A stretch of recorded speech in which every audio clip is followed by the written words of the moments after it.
누가복음 9장 57절부터 62절 말씀 봅니다. 길 가실 때에 어떤 사람이 여짜오되 어디로 가시든지 나는 따르리이다.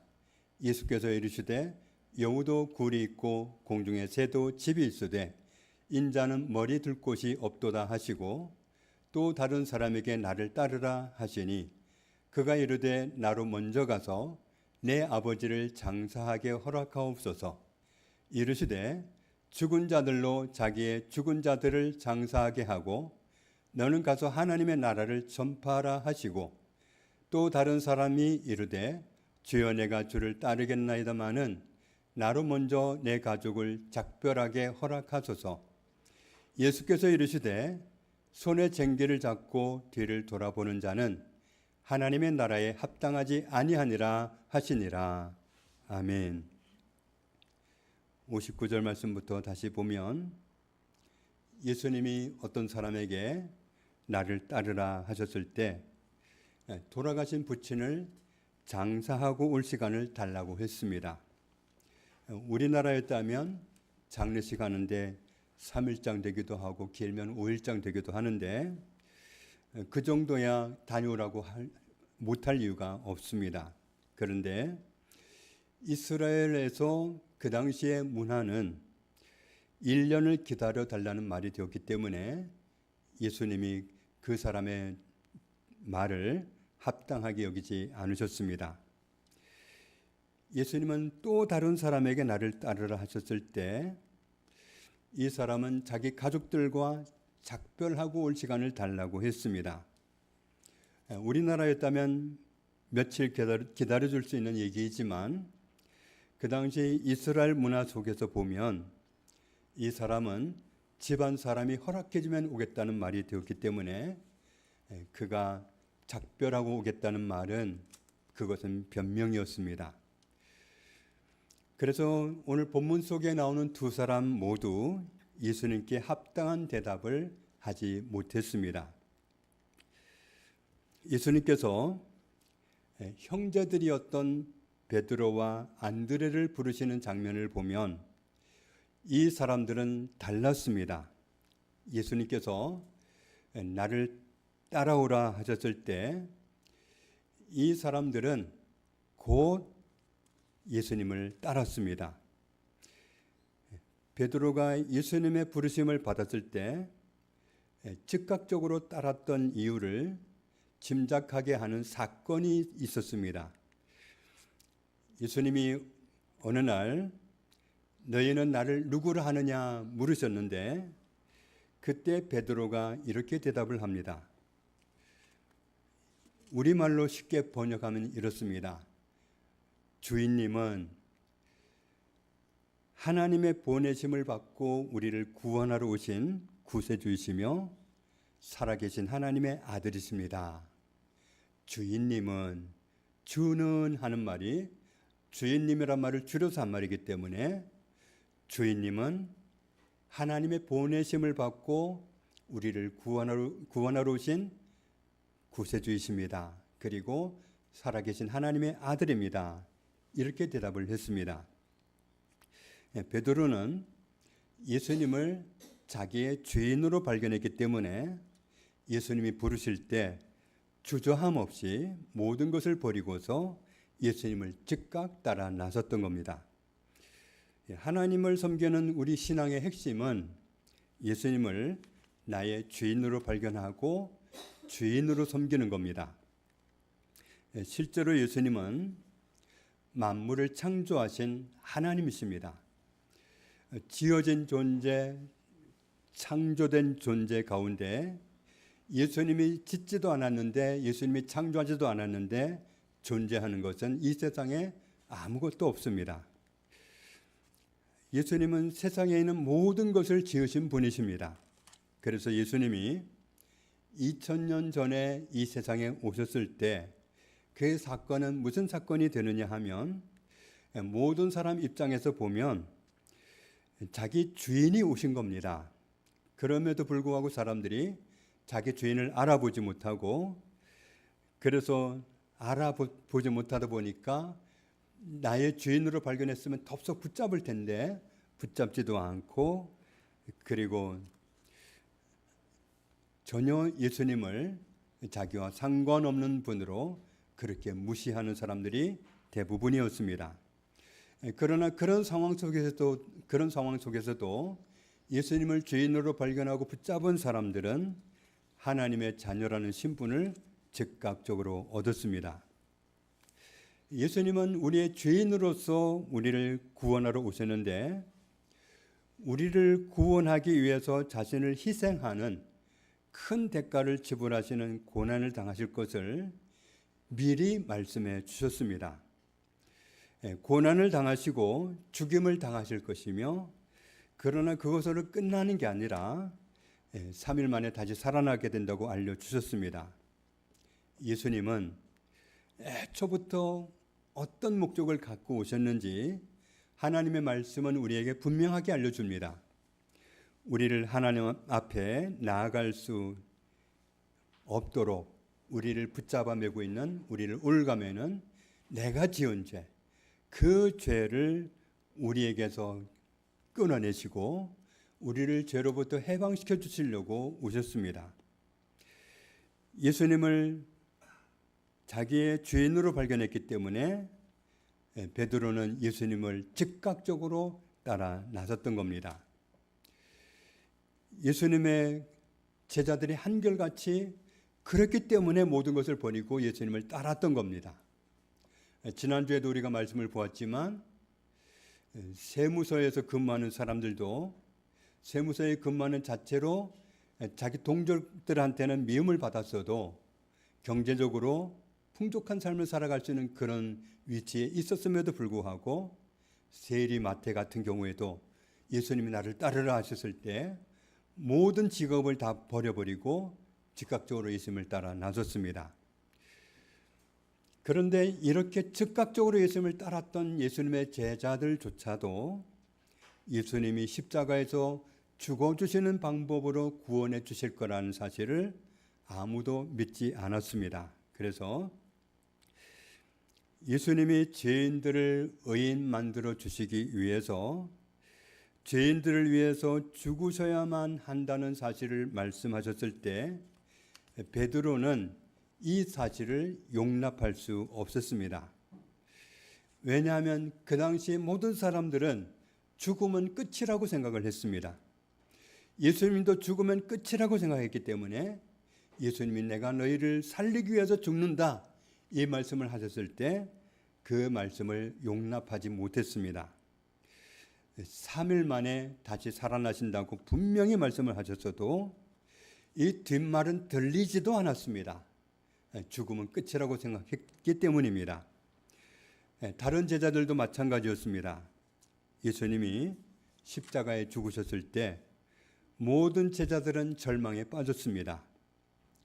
예수님이 실제로 말씀하신 대로 부활하시고 이 사람 저 사람 부활하신 예수님을 만났다는 목격자가 드러나고 있을 때 예루살렘 사람들은 모두 자기 눈으로 확인하기를 원했습니다.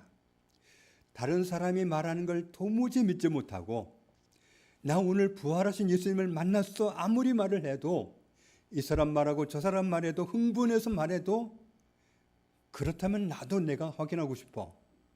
모든 예루살렘 사람들이 다 그렇게 주장을 했지. 정말 부활하셨구나. 다른 사람이 부활하신 예수님을 목격했다는 말만 듣고도 믿는 사람들이 없었습니다. 심지어 예수님을 가장 가까이서 따라다녔던 제자들 중에 한 사람이었던 도마라고 하는 제자도 마찬가지였습니다. 다른 제자들이 내가 오늘 부활하신 예수님을 만났다고 했을 때 자기가 직접 확인해 보기 전까지는 믿지 않을 테니까 말도 하지 말라고 했던 겁니다. 어느 날 예수님이 오셨는데 그날은 도마도 함께 있었습니다. 그날 도마는 자기 눈으로 자기 손으로 예수님이 정말 십자가에 못 박히셨던 그분인지 정말 옆구리를 창으로 찔리셨던 그분인지 자기 눈으로 자기 손으로 확인을 했습니다. 그렇게 확인하고 나서야 도마가 고백합니다. 나의 주인님, 나의 하나님, 이렇게 고백합니다. 죽으면 끝인 줄 알았는데 예수님은 말씀하신 대로 부활하셨고, 부활하신 예수님을 자기들 눈으로 확인하고서야 하나님이 다시 살리시면 죽은 사람도 사는구나, 죽은 사람이 살아날 수 있구나 하는 사실을 발견하게 됩니다.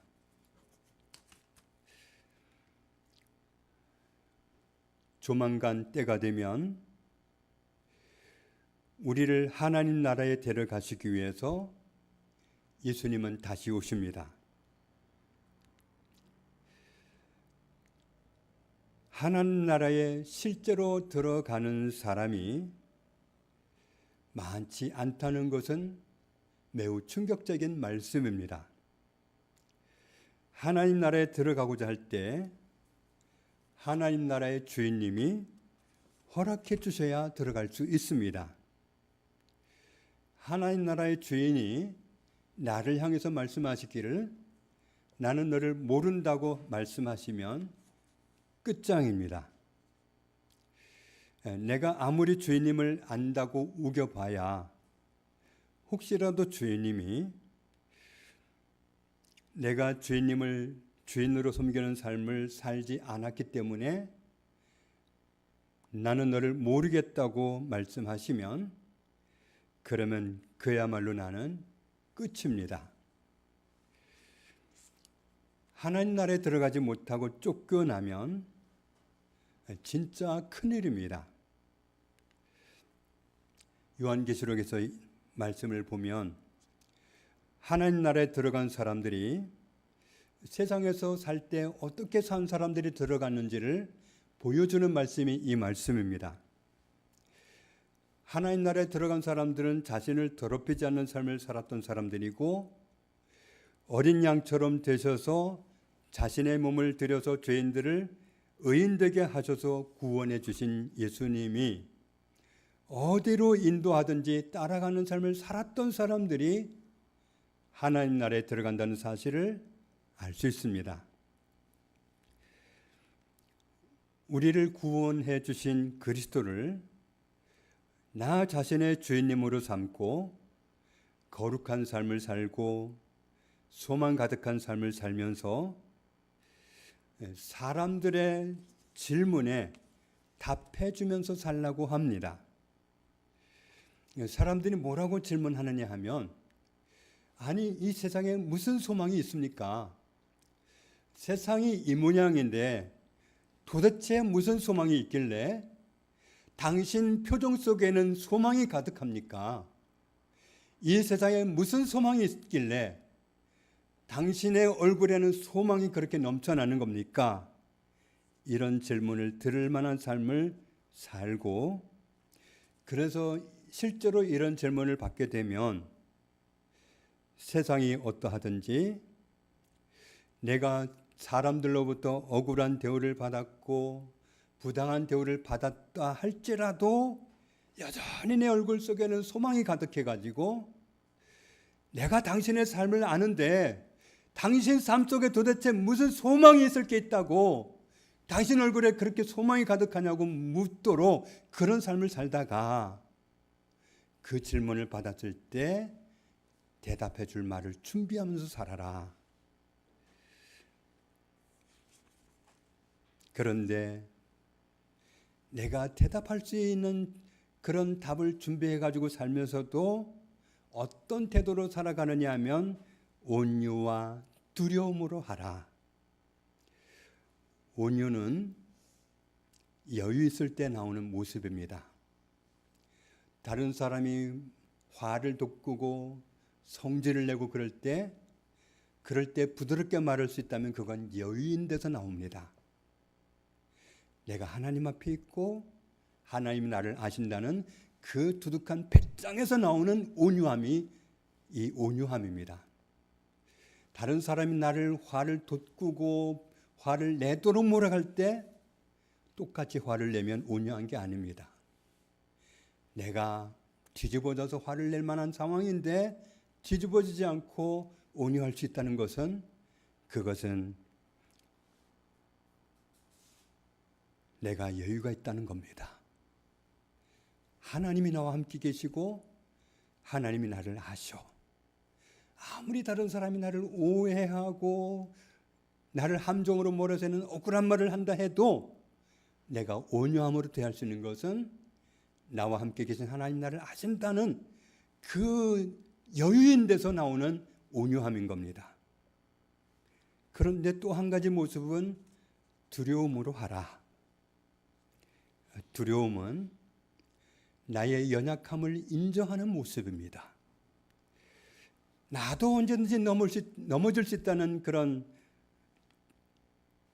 사실을 인정하는 두려움이고, 나도 언제든지 실수할 수 있는 존재라는 사실을 인정하는 두려움이고, 그런 데서 나오는 두려움을 가지고 내가 항상 소망 가득한 얼굴을 가지고 사람들 앞에서 살아가라는 겁니다. 그래서 세상을 보면, 지금 이 세상을 보면 소망이 하나도 없어 보이는데 당신 얼굴에는 어떻게 소망이 있습니까? 물을 수 있는 삶을, 질문받을 수 있는 삶을 살라고 하십니다. 제가 아는 후배 목사님 한 분의 아버지는 어렸을 때 혼자 서울에 오셔가지고 자기 인생을 개척하신 분입니다. 6.25 지나고 서울에 올라온 그 젊은이가 아무리 젊다기로서니 그 당시에 뭘 가지고 일어서겠어요? 아무것도 의지할 데가 없는데 무슨 힘이 있어서 자기 인생을 딛고 일어나겠어요? 자수성가하신 분이죠. 그분이 택시 운전을 오랫동안 했던 분입니다. 아들이 목회자가 됐고 부인이 권사님이고 딸들도 여럿 있는데 그중에서 하나만 예수님을 안 믿고 다 예수님을 믿고 교회에서 직분을 가진 딸들이었어요. 그런데 이 아버지가 예수님을 믿기가 참 어려웠어요. 택시에 탔던 그 수많은 예수쟁이들 때문에 난 하나님을 믿을 수 없다. 난 예수님을 믿을 수가 없다. 택시 운전을 하면서 자기 택시를 탔던 수많은 예수쟁이들 때문에 이분이 시험에 들어가지고 예수님 앞에 나오는데 걸림돌이 됐던 거예요. 택시를 타는 예수쟁이들이 하는 말이 아무개 권사가 어떻고 아무개 집사가 어떻고 자기네들이 그렇게 흉보고 욕하고 그런 모습을 허다하게 보아왔기 때문에 아주 질렸다는 거예요. 그래서 이분은 건강할 때 예수님을 믿지 못했습니다.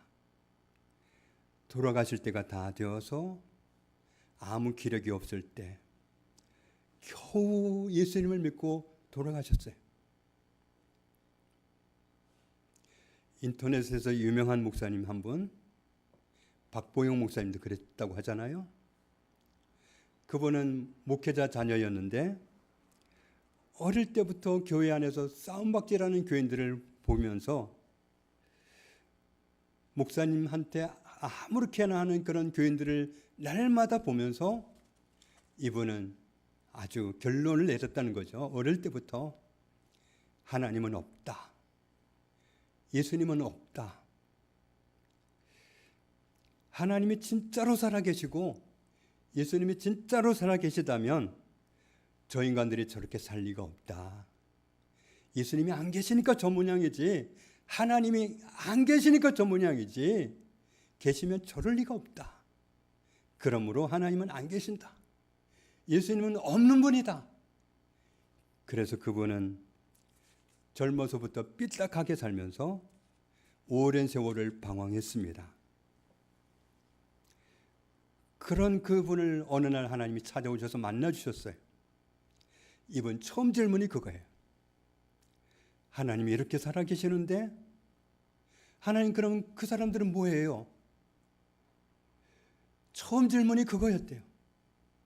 하나님이 이렇게 살아계셔서 저를 만나주시는데 그럼 그 인간들은 뭐예요? 하고 물었대. 그랬더니 하나님 대답이 그것들은 가짜다 그러시더래. 그 말씀을 듣고 위로를 받았대. 아, 내가 가짜들을 보고 내가 시험에 들었었구나.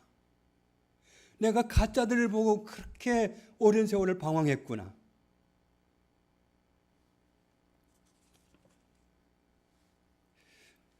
택시 안에서든 미용실에서든 믿는 사람들이 다른 사람들 흉보고 이야기거리 삼으면 안 됩니다. 제발 택시 타서 다른 사람 얘기 제발 좀 하지 마십시다.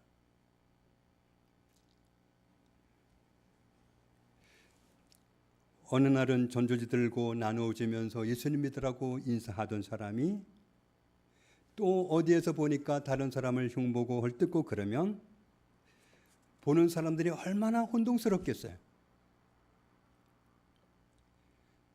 그러면 다른 사람들이 예수님 믿는데 걸림돌이 됩니다. 그 사람이 예수님 믿는데 정말 회방을 하는 겁니다. 우리가 붙잡아야 할 하나님의 말씀의 핵심이 뭡니까? 내 마음을 다하고 내 목숨을 걸고 내 뜻을 다해서 나의 주인 되시는 하나님을 사랑하고 그리고 나의 이웃 사람들을 나 자신을 사랑하듯이 사랑하는 겁니다. 하나님의 말씀 권수로 말하면 성경은 66권이나 되는데 이 말씀을 한마디로 표현하면 어떻게 됩니까? 했더니 예수님이 이렇게 알려주신 거잖아요.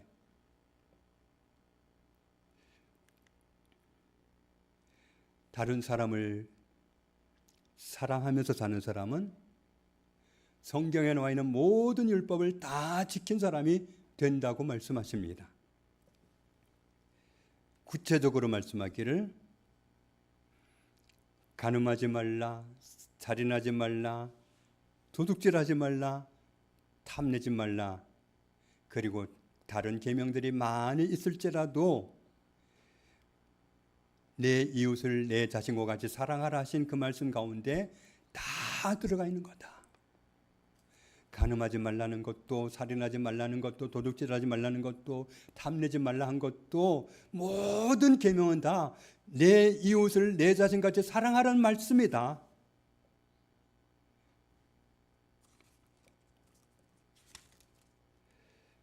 이웃을 사랑하는 사람은 이웃에게 악한 모습으로 다가가지 않습니다. 그래서 사랑은 율법의 완성이라고 말씀합니다. 자기 마음속에 하나님 두기를 싫어하는 사람들이 있는데 자기 마음속에 하나님 두기를 싫어하는 사람들이 살아가는 방식이 어떤 삶인지 알고 있습니까?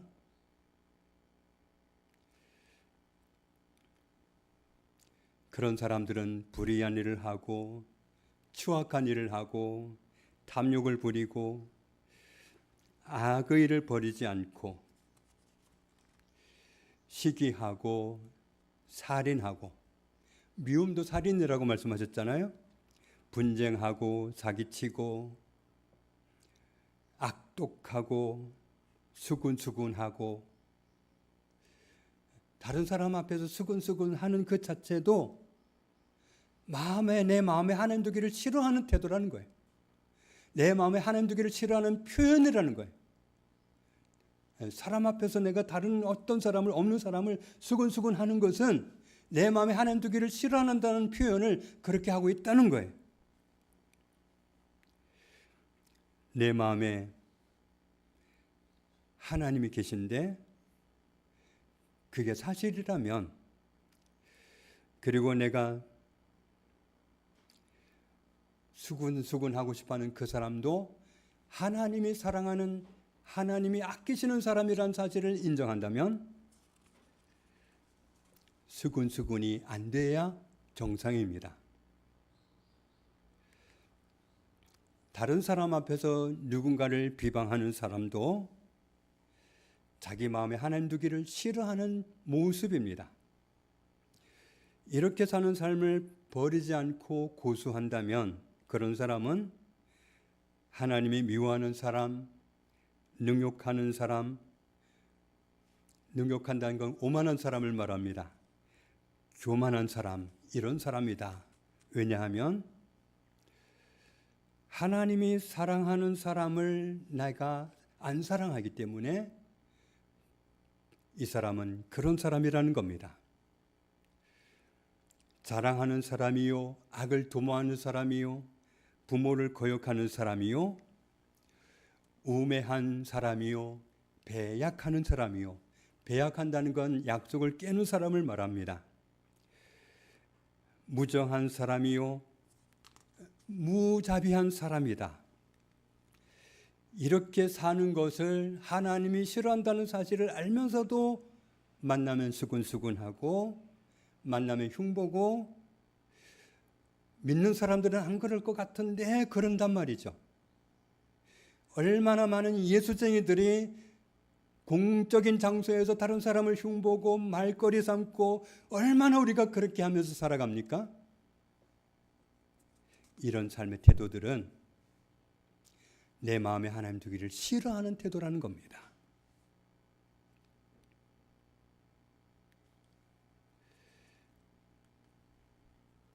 내 마음에 하나님 두기를 싫어하기 때문에 그렇게들 살아가고 있다는 겁니다. 그러므로 우리는 이런 길을 떠나야 합니다.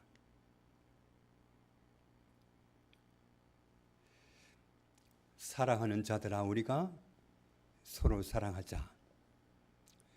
사랑은 하나님께 속한 것이니 사랑하는 자마다 하나님으로부터 나서 하나님을 알고 사랑하지 아니한 자는 하나님을 알지 못하나니 이는 하나님은 사랑이심이라. 수근수근하는 게 사랑은 아니잖아요. 나는 아무리 생각해도 내 마음에 안 들어 라고 말하는 건 사랑하는 게 아니잖아요. 사랑하지 아니하는 것은 하나님을 알지 못해서 그런 거다. 왜냐하면 하나님은 사랑인데. 하나님 우리가 악을 행한 거 모르시나요? 몰라서 나를 사랑하시나요? 몰라서 이 악인을 위해서 예수님을 십자가에 내어주셨나요? 몰라서 나를 위해 십자가에 달리신 예수님이 이 잔을 지나가게 해달라고 그렇게 호소했을 때 모른 척 하셨을까요?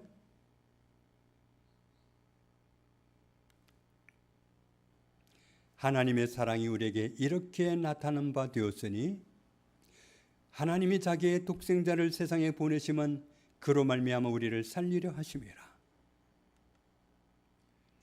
사랑은 여기 있으니 우리가 하나님을 사랑하는 것이 아니요, 사랑은 사람에게서 나지 않습니다. 하나님이 우리를 사랑하사 우리 죄를 속하기 위하여 화목제물로 그 아들을 보내셨습니다. 사랑하는 자들아, 하나님이 이같이 우리를 사랑하셨은즉 우리도 서로 사랑하는 것이 마땅하도다. 어느 때나 하나님을 본 사람이 없으되 만일 우리가 서로 사랑하면 하나님이 우리 안에 거하시고 그의 사랑이 우리 안에 온전히 이루어지느니라. 그럼 이 말씀을 뒤집으면 어떻게 되는 거예요? 만일 우리가 사랑하지 않는다면, 사랑 못할 사람이 생겼다면 하나님 우리 안에 안 거하시고 하나님의 사랑이 우리 안에 온전히 이루어지지 않고 이렇게 되는 거 아니겠어요? 그의 성령을 우리에게 주심으로 우리가 그 안에 거하고 그가 우리 안에 거하신 줄을 아느니라. 아버지가 아들을 세상에 구주로 보내신 것을 우리가 보았고 또 증언하노니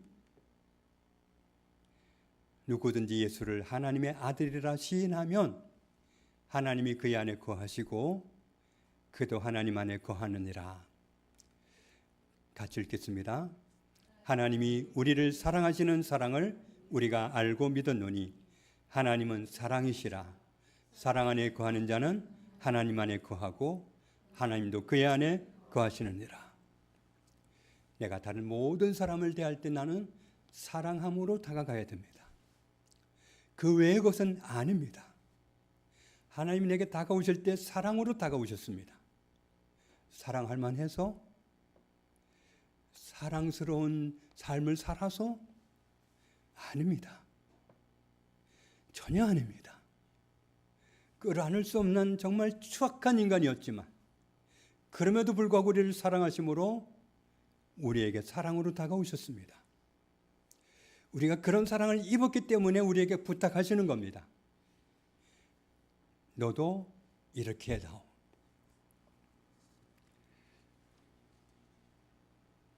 사랑 안에 거하는 사람이 하나님 안에 거하는 사람입니다.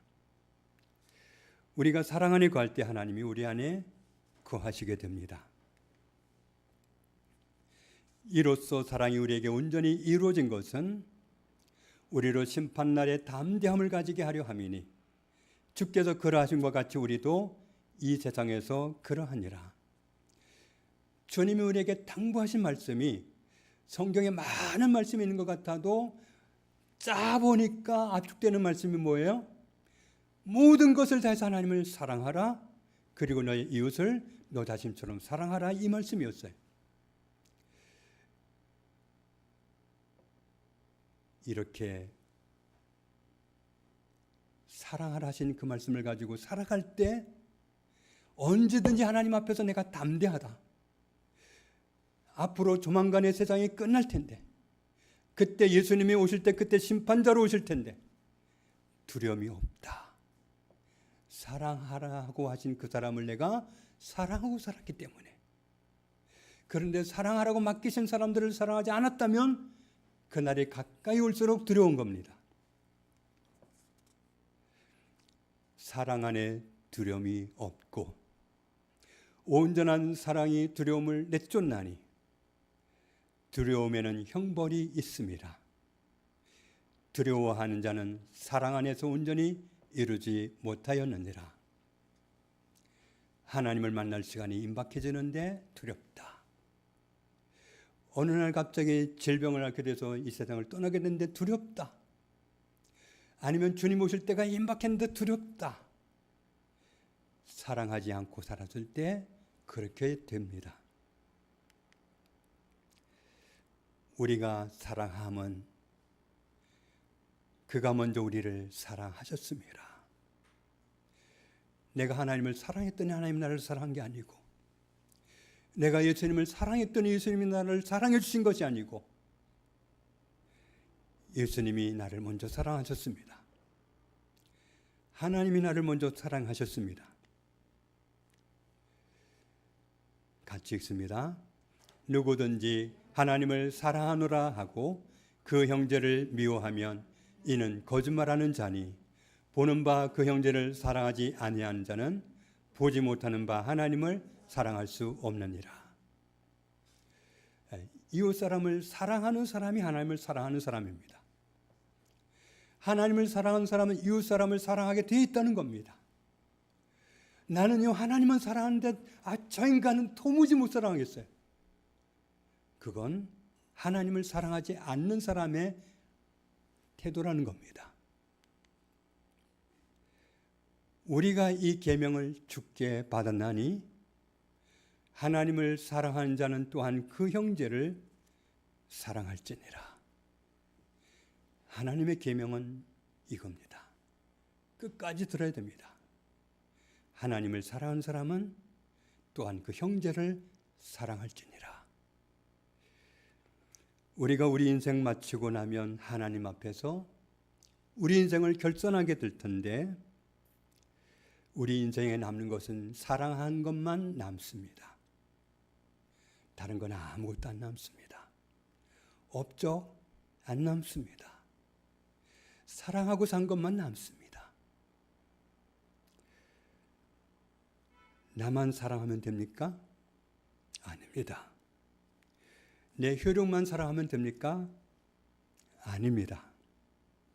우린 넓게 봐야 됩니다.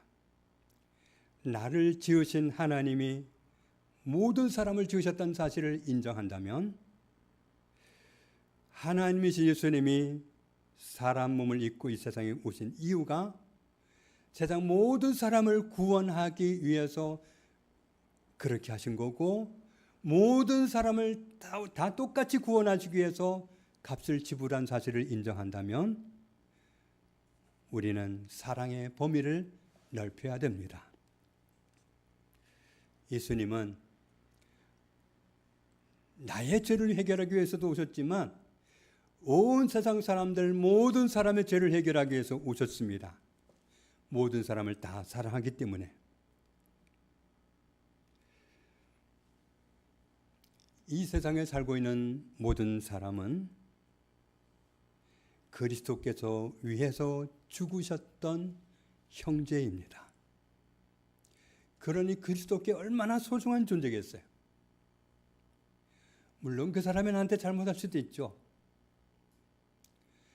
그래도 그 사람의 가치는 그리스도께서 위하여 죽으신 형제라고 하는 거기서 출발해야 된다는 겁니다.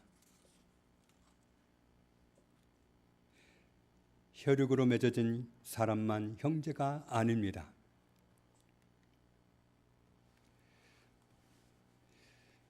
그리스도께서 우리뿐만 아니라 온 세상 사람들을 자기 피로 사 주셨습니다. 그래서 우리가 하나님의 자녀가 된 겁니다.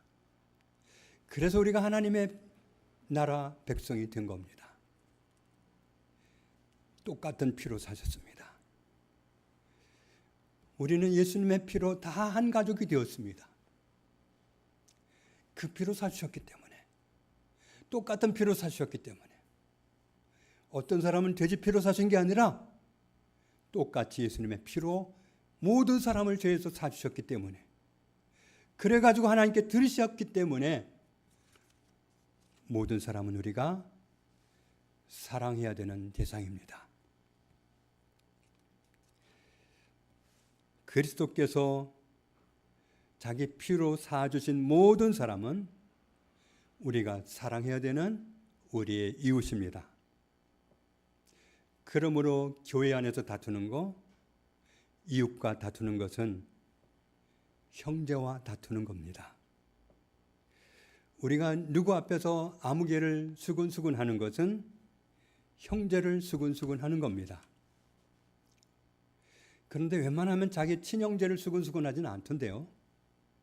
없는 건 아니지만 대개는 그렇게 안 하던데요. 그리스도께서 형제라고 하는 이웃을 수근수근 하는 것은 우리 입장에서 맞지 않습니다. 우리가 누군가의 앞에서 다른 사람을 비방한다면 그리스도께서 위하여 죽으신 형제를 비방하는 겁니다. 오늘 예수님이 나를 따르라 하시는데 하는 말 말고 좀 예수님의 부르심을 지체시키기 위해서 둘러댈 다른 말을 찾아야 할 이유가 있을까요? 예수님이 승천하시기 전에 베드로를 사명의 자리로 부르셨습니다. 너는 앞으로 네가 원하는 삶을 사는 게 아니라 네가 원하지 않는 엉뚱한 고난을 받으면서 살게 될 거다. 그리고 마침내는 십자가에 거꾸로 못 박혀서 나를 위해 죽게 될 거다 말씀하셨을 때 자기를 사명의 자리로 부르시는 예수님 앞에서 베드로가 궁금한 게 생겼습니다. 저를 그렇게 살라고 부르시는군요. 그러면 저기 요한은 어떻게 되는 거예요?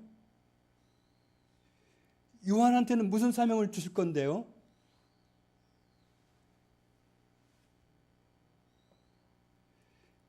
예수님은 베드로에게 말씀하십니다. 네가 말하는 요한한테 내가 무슨 사명을 맡기든지 그게 너와 무슨 상관이니? 다른 사람이 사명대로 사는지 안 사는지, 다른 사람이 무슨 사명을 받았는지 거기에 관심 갖지 말고 너의 부르심에 충실해라.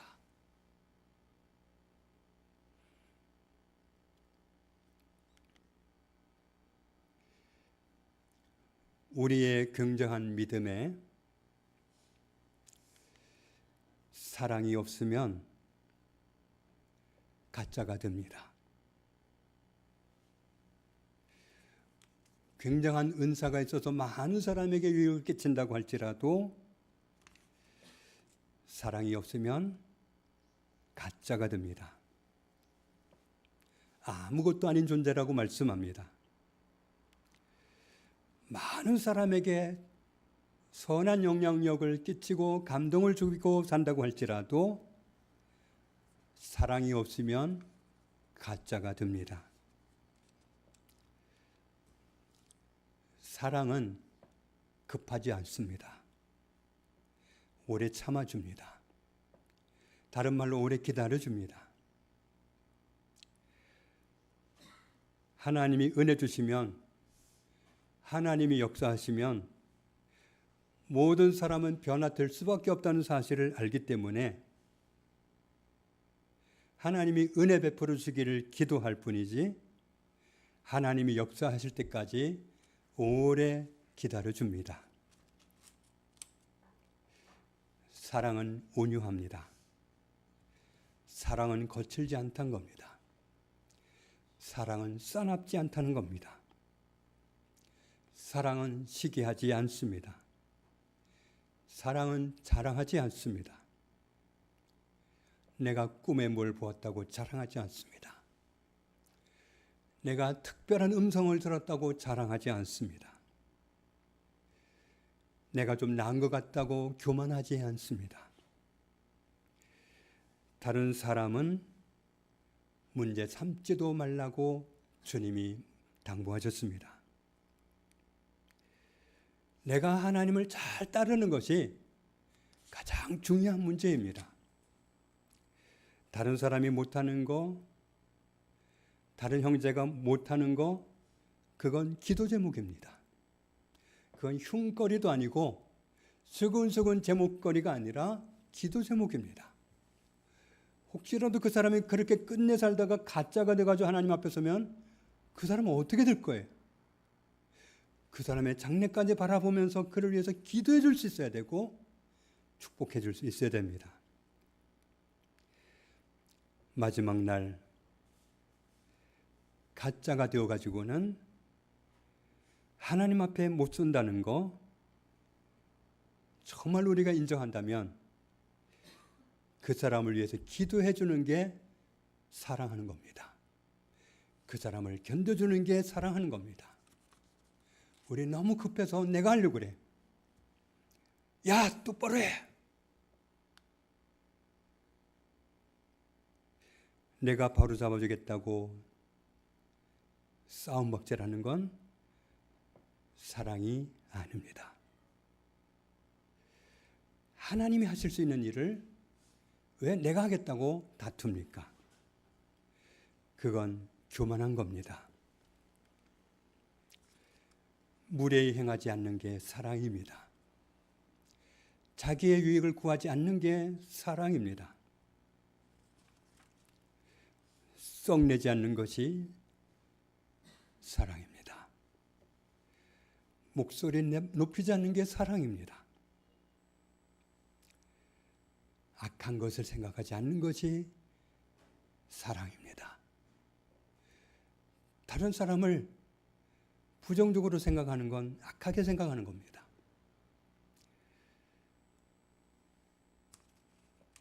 그건 사랑이 아닙니다. 불의를 기뻐하지 않는 것이 사랑하는 것이고 진리와 함께 기뻐하는 것이 사랑이고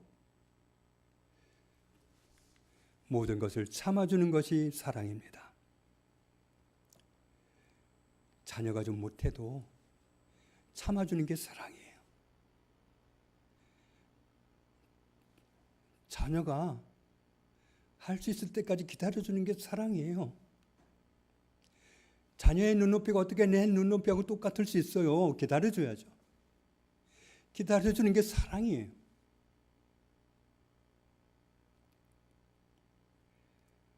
모든 것을 믿어주는 게 사랑입니다. 형제가 아니라고 하면 그렇게 믿어주는 거예요.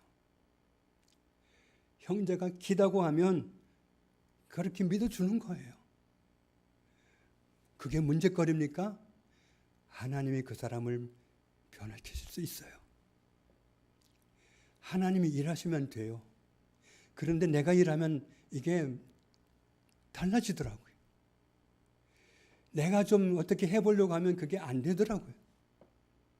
우리는 내가 하려고 못 참는 거고 내가 하려고 못 견디는 거잖아요. 믿어주는 게 사랑하는 겁니다. 그게 아니잖아 하고 소리치는 게 사랑이 아니라, 아 그래 그랬구나 믿어주는 게 사랑이에요. 내가 기준이 아니에요. 하나님이 그 사람을 변화시킬 수 있고 하나님이 그 사람을 새롭게 하실 수 있기 때문에. 그리고 사랑은 모든 것을 바라는 겁니다. 형제를 향한 바람이 가득한 거예요. 실망이 가득한 게 아니라 하나님이 형제에게 역사하시면 얼마나 놀라운 존재로 변할까 하는 그런 바람을 가지고 바람이 가득해서 실망하는 게 아니라 바람이 가득해서 그 바람을 가지고 그 바람대로 이루어 주시길 기도하면서 그렇게 살아가는 게 사랑이에요. 형제를 나보다 더 사랑하시는 하나님이 계시기 때문에 우리는 바랄 수 있습니다. 어떤 경우에도 형제 때문에 절망하는 게 아니라 하나님 앞에 있는 형제이기 때문에 바람이 가득함을 가지고 그 사람을 대하는 게 사랑입니다. 그리고 모든 것을 견뎌주는 것이 사랑입니다. 변화되기 전에는 투박할 수 있습니다. 거칠 수 있습니다. 현재의 모습이 다가 아닙니다. 하나님이 역사하시면 하나님이 놀랍게 변화시키십니다. 그래서 우리는 하나님께서 일하실 때까지 견뎌주는 게 사랑입니다. 우리 일생에 사랑한 것만 남습니다. 오늘 본문에서 나를 따르라고 불러주시는 하나님의 부르심 앞에서 모든 핑계를 버리고